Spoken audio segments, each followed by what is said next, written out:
জাতীয় নির্বাচনে বিএনপির সম্ভাব্য প্রার্থীদের গোয়েন্দা বাহিনী তুলে নিচ্ছে অভিযোগ ফখরুলের।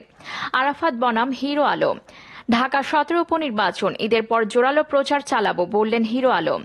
যেভাবে আপনারা চুপচাপ ছিলেন সেভাবে থাকেন বললেন সাদিক। জাতীয় পার্টি কাউকে লিখিত দিয়ে রাজনীতি করে না বললেন চুন্নু। এবার দেখুন বিস্তারিত। জাতীয় নির্বাচনে বিএনপির সম্ভাব্য প্রার্থীদের গোয়েন্দা বাহিনী তুলে নিচ্ছে অভিযোগ ফখরুলের। দেশের বিভিন্ন এলাকা থেকে বিএনপির প্রার্থী হিসেবে যারা বিগত সংসদ নির্বাচন করেছেন এবং ভবিষ্যতে নির্বাচন করবেন এমন নেতাদের গোয়েন্দা বাহিনী তুলে নিয়ে যাচ্ছে বলে অভিযোগ করেছেন বিএনপি মহাসচিব মির্জা ফখরুল ইসলাম আলমগীর। তিনি বলেন, তুলে নিয়ে যাওয়ার পর বলা হচ্ছে বিএনপি যদি নির্বাচন নাও করে তাদেরকে নির্বাচন করতে হবে। বৃহস্পতিবার দুপুরে বিএনপি চেয়ারপারসনের গুলশানের রাজনৈতিক কার্যালয়ে আয়োজিত সংবাদ সম্মেলনে দলের মহাসচিব মির্জা ফখরুল ইসলাম আলমগীর এই অভিযোগ করেন।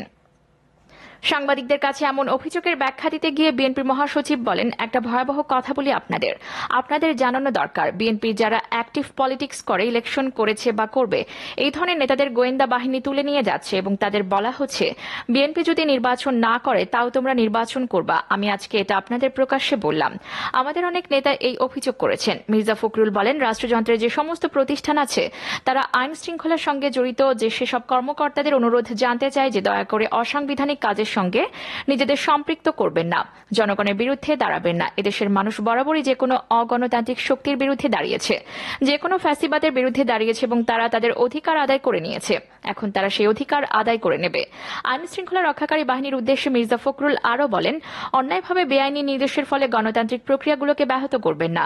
জনগণ যেখানে তার অধিকারের জন্য লড়াই করছে, সংগ্রাম করছে, সেই শান্তিপূর্ণ আন্দোলন বাধাগ্রস্ত করতে গ্রেফতার করাটা রাষ্ট্রদ্রোহিতার শামিল বলে আমরা মনে করি। দয়া করে সব কর্মকাণ্ড থেকে বিরত থাকুন। আগামী জাতীয় সংসদ নির্বাচনকে সামনে রেখে সরকার আবারও পরিকল্পিতভাবে নির্বাচনের মাঠ থেকে বিরোধী দলের নেতাকর্মী শূন্য করার চক্রান্ত শুরু করেছে বলে অভিযোগ করেন মির্জা ফখরুল। তিনি বলেন, সরকারের এই কৌশলের অংশ হিসেবে সারা দেশে মিথ্যা মামলা করা হচ্ছে, গ্রেফতার করে কারাগারে পাঠানো এবং সাজা দেওয়া একই সঙ্গে শুরু করা হয়েছে। বিষয়টাকে হালকা করে দেখার কোনো কারণ নেই বলেও মনে করেন বিএনপির এই শীর্ষ নেতা।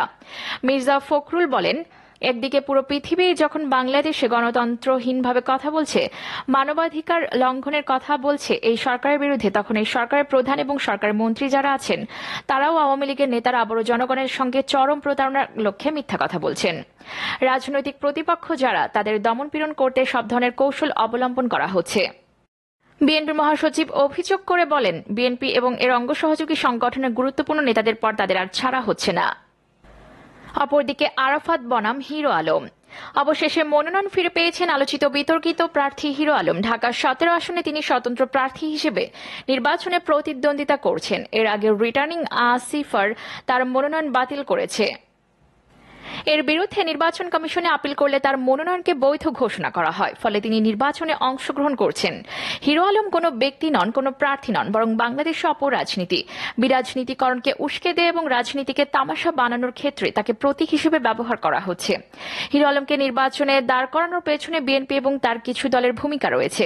তারা এখন হিরো আলমের পেছনে কাজ করবে। বিএনপির সমর্থক, বিজেপির সমর্থক, জামায়াতে ইসলামের সমর্থক এবং ভোটার সহ আওয়ামী লীগ বিরোধী শক্তি হিরো আলমের পেছনে একাট্টা হবে, লক্ষ্য একটাই, নির্বাচনে আওয়ামী লীগকে শুধু পরাজিত করা নয়, বরং এটিকে একটি কৌতুকে পরিণত করা। হিরো আলম একজন ইউটিউবার। সামাজিক যোগাযোগ মাধ্যমে ট্রলের শিকার হতে হতে তিনি আলোচিত হয়েছেন। তিনি বাংলাদেশের সংস্কৃতিতে রুচির দুর্ভিক্ষের প্রতীক বলে মন্তব্য করেছিলেন বিশিষ্ট নাট্যজন মামুনুর রশিদ। এ নিয়ে মামুনুর রশিদকেও কম ভোগান্তি পোহাতে হয়নি, তাকেও উল্টো আক্রমণ করা হয়েছিল। যারা তাকে আক্রমণ করেছিলেন তারা সবাই বিএনপি জামায়াত ঘরানার ব্যক্তি। এ থেকে বোঝা যায় যে হিরো আলমকে সামনে এনে রাজনীতিকে কলুষিত করা, রাজনীতিকে প্রশ্নবিদ্ধ করা, রাজনীতির প্রতি মানুষের অনাস্থা সৃষ্টির একটি নীরব প্রয়াস চলছে। সেই প্রয়াস এখন সফল হলো। অপরদিকে ঢাকা 17 উপনির্বাচন ঈদের পর জোরালো প্রচার চালাবো বললেন হিরো আলম। ঢাকা 17 আসনের উপনির্বাচনে স্বতন্ত্র প্রার্থী আশরাফুল আলম ওরফে হিরো আলম প্রার্থিতা ফিরে পেয়েছেন। এবার তিনি প্রচারণা চালাবেন। আসন্ন ঈদুল আজহার পর জোরালোভাবে প্রচার চালাবেন বলে জানিয়েছেন তিনি। গণমাধ্যমকে কথা জানান ঢাকা 17 আসনের উপনির্বাচনের আলোচিত এই প্রার্থী। হিরো আলম বলেন, রিটার্নিং কর্মকর্তা ভুল ছিলেন, ইসি ঠিক, সেদিন আমি চ্যালেঞ্জ ছুড়ে দিয়েছিলাম, কিন্তু তিনি আমার কথা শোনেননি। তিনি হয়তো ইচ্ছা করে আমার সঙ্গে এমনটি করেছেন। প্রচার নিয়ে নতুন কোনো চমক থাকবে কিনা এই প্রসঙ্গে তিনি বলেন, হিরো আলম তো নিজে একটা চমক, তারপরও নতুন চমক থাকবে, এটা ঈদের পর দেখবে সবাই। ঈদের পর জোরালো প্রচার চালাবো। প্রার্থিতা ফিরে পাওয়ার বিষয়ে হিরো আলম বলেন, প্রার্থিতা ফিরে পেয়ে দারুণ লাগছে, ভোটের আগে জেতার ফিল পাচ্ছি। সুষ্ঠু নির্বাচন হলে আমি আমার জয়ের ব্যাপারে শতভাগ আশাবাদী। ভোটারদের উদ্দেশ্যে কি বলতে চান এই প্রশ্নের জবাবে তিনি বলেন, ভোটাররা অবশ্যই ভোট দিতে আসবেন।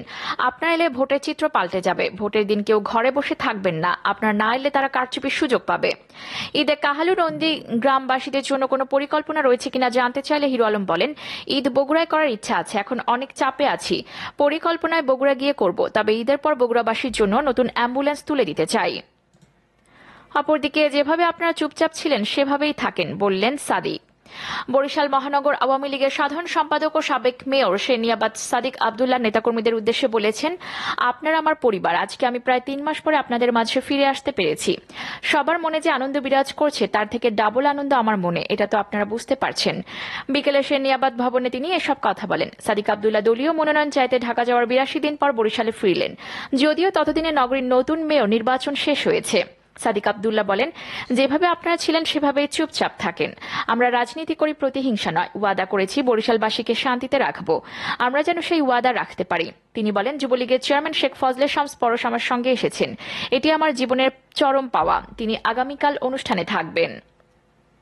এর আগে বিকেল 4টার দিকে সড়কপথে নগরীর গড়িয়ারপাড় এলাকায় এসে পৌঁছান সেনিয়াবাদ সাদিক আব্দুল্লাহ। সেখান থেকে তার অনুসারী নেতাকর্মীরা মোটরসাইকেল শোডাউন করে কালীবাড়ি রোডে সেনিয়াবাদ ভবনে যান।